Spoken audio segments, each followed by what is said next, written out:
या सरकारच्या या 8 लाख महिलांना 1,500 ऐवजी 500 रुपये देत असताना यांच्या दूरदृष्टीची कीव यावी लागते, यांच्या विचाराची कीव करावीशी वाटते. अरे ज्यांना निराधारांना जर 1,500 रुपये मिळत असतील सरकारकडून, राज्य आणि केंद्राकडून, तर तुम्हाला तिथेही खुपतं आणि दुखतं आणि त्यांना मात्र 500 रुपये देण्यासाठी तुम्ही वरून 500 रुपये देताय कारण 1,000 रुपये सरकारकडून मिळतात म्हणून. हे फार दुर्दैव आहे. म्हणजे मतासाठी त्यावेळेस सरसकट निर्णय घेतले, मतं घेतली आणि आता मात्र यांची या योजना गुंडाळण्यासाठी किंवा तिजोरीवरचा ताण कमी करण्यासाठी अशा प्रकारच्या क्लुप्त्या लढवणं हे निंदनीय आहे असं मी मानतो. एसटी कर्मचाऱ्यांचा जो उर्वरित पगार होता तो आज होण्याची शक्यता आहे, तसं जीआर सरकारने काढलेला आहे. तुम्हाला वाटतं सरकार आपल्या शब्दावर राहील आणि कर्मचाऱ्यांना पगार नाही? जीआर काढायला काय, खाता जीआर काढतं, डिपार्टमेंट जीआर काढतं. सरकार म्हणजे ज्या विभागाचे मंत्री सचिव ते म्हणून जीआर काढतात. त्यांच्याकडे पैशाची तरतूद असेल म्हणून तो जीआर काढला असेल असं मी मानतो. कारण वित्त विभागाने त्यांना पैसे दिल्याशिवाय एसटी महामंडळाकडे काही पैसे नाहीत आणि म्हणून फायनान्सने त्यांना मंजुरी दिली असं समजून जीआर काढला असेल तर पैसे मिळतील आणि देणार आणि मिळणार म्हणून जीआर काढला असेल तर मला वाटतं की ती फिरवीच होईल. यातून आता आपण आज कुठल्याही टोकाची भूमिका घेऊन बोलणं उचित होणार नाही. हो, ह्या शिक्षक भरती घोटाळ्यामध्ये 580 शिक्षकांच्या भरतीबाबत बनावट भरती आहे, याची चौकशी करावी अशी मागणी खुद्द उल्हास नरड जे डीडी आहेत त्यांनी स्वतः तक्रार केली होती असं म्हटलं जात आहे. हे बघा, उल्हास नरडला बळीचा बकरा केला आहे.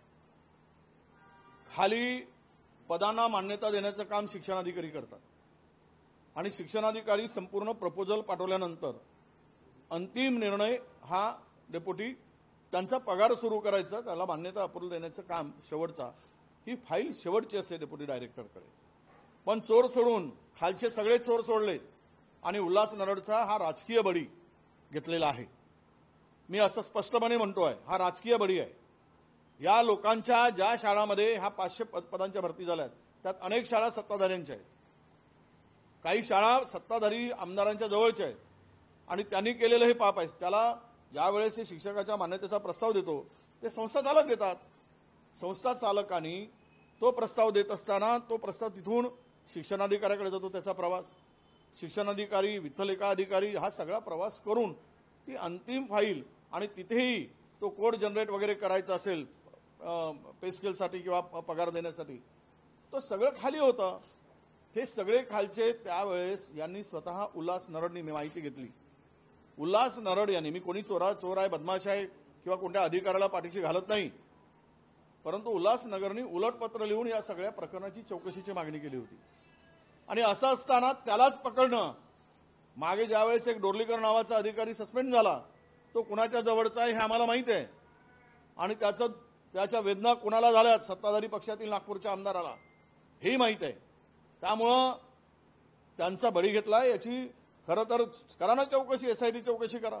अरे खालच्या अधिकाऱ्यावर, खालच्या लोकांवर कुणावरही गुन्हे दाखल झाले नाहीत आणि डेप्युटी डायरेक्टर दोषी कसा ठरतो हा खरा प्रश्न आहे.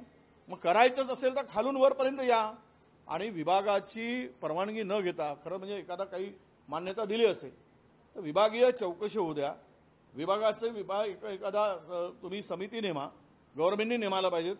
त्यानंतर चौकशी अहवाल आल्यानंतर जे काही दोषी असतील त्यावर कारवाई करायची आतापर्यंत पद्धत होती. पण डायरेक्ट पोलिसांनी या उच्चपदस्थ अधिकाऱ्याला हात घातला कारण खालचं सगळ्यांचं पाप लपवायचं होतं, हा त्यामागचा उद्देश होता.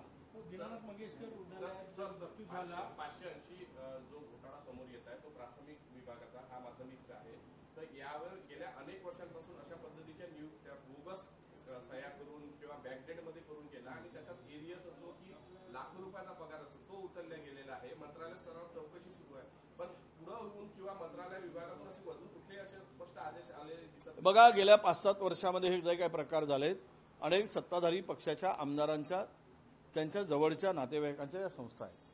त्यामुळं चोरच स्वतः असेल तर म्हणजे कुंपणच जर शेत खात असेल तर अपेक्षा कोणाकडून करायची? आणि हे सगळं होते आहे. आम्ही सरकारकडे मागणी करतो आहोत, तुम्ही या संदर्भातली एसआयटी नेमा, सर्व प्रकरण निकोंदून काढा आणि दूध का दूध पाणी का पाणी होऊ द्या, आणि जो कोणी दोषी असेल त्याला अजिबात पाठीशी घालू नका. आवश्यकता पडली तर न्यायालयीन चौकशी करा. दीनानाथ मंगेशकर रुग्णालयाचा अहवाल जो आहे आज कॅबिनेटमध्ये ठेवला जाणार आहे. नाही, अहवाल तर स्पष्ट आहे. जो कोणी काही गोष्टी आमच्या पुढे आलेल्या आहेत, आता खरं म्हणजे त्या दीनानाथला टाळं लावणं आणि कडक कारवाईची अपेक्षा एवढीच आता कॅबिनेटकडून आम्हाला अपेक्षा आहे. लोकांच्या भावनेचा आदर सरकार करेल आणि हे कोणी काही बेईमानी करून अशा प्रकारचे हॉस्पिटल थाटून गरिबांची लूट करतात त्यांच्या विरुद्ध सरकार कडक कारवाई करेल. त्यावर बोलघेवडेपणा करणार नाही. कारवाई करू, बघू, कडक कारवाई करणार, आम्ही सोडणार नाही, हे काय परवलीचे शब्द आता वापरू नका. कडक कारवाई करा आणि गुन्हे दाखल करा, आतमध्ये करा, मग तुमची मर्दुमकी सरकारची दिसेल. पाणी टंचाई बऱ्याच भागामध्ये आहे. चंद्रपूर जिल्ह्यातही आहे, गडचिरोली जिल्ह्यातही आहे, मेळघाटात आहे, महाराष्ट्राच्या इतरही कानाकोपऱ्यात आहे. नाही, पाणी टंचाईसाठी आत्ताची परिस्थिती अशी झाली आहे की धरणातल्या मुंबईमध्ये सुद्धा तीच परिस्थिती आहे. आता मुंबईमध्ये सुद्धा पाणी कपात सुरू झालेली आहे.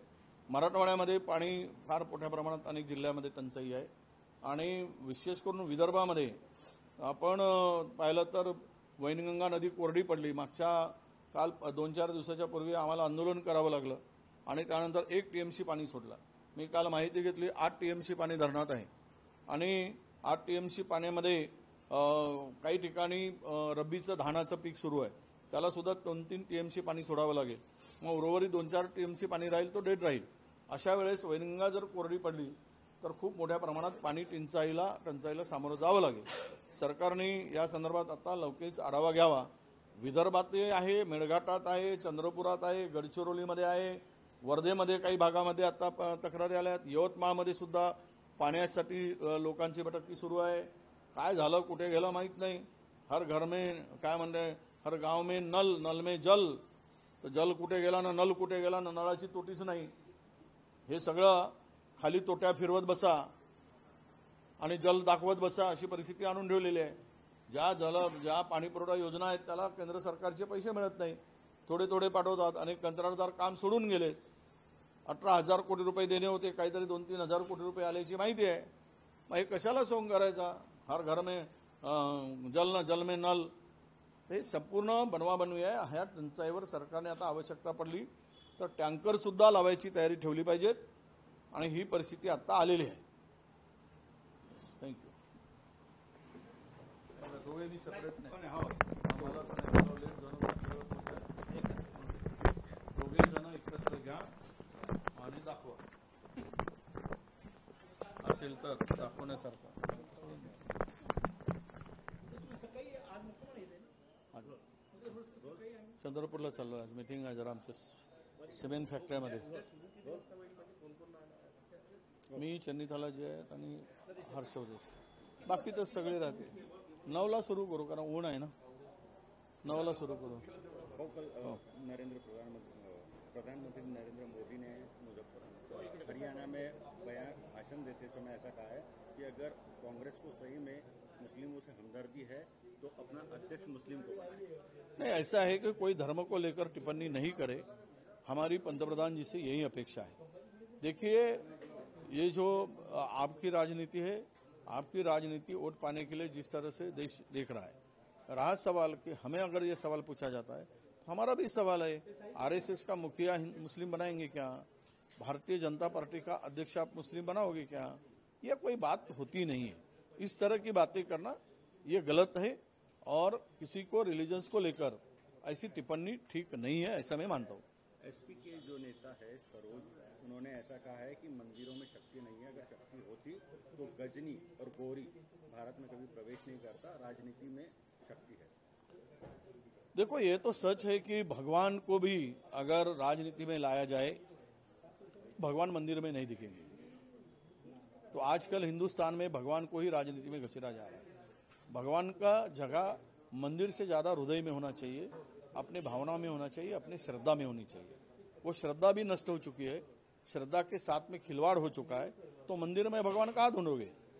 उनके साथ मंदिर भगवान को लेकर अगर राजनीति होती है तो मुझे नहीं लगता कि भगवान मंदिर में दिखेंगे.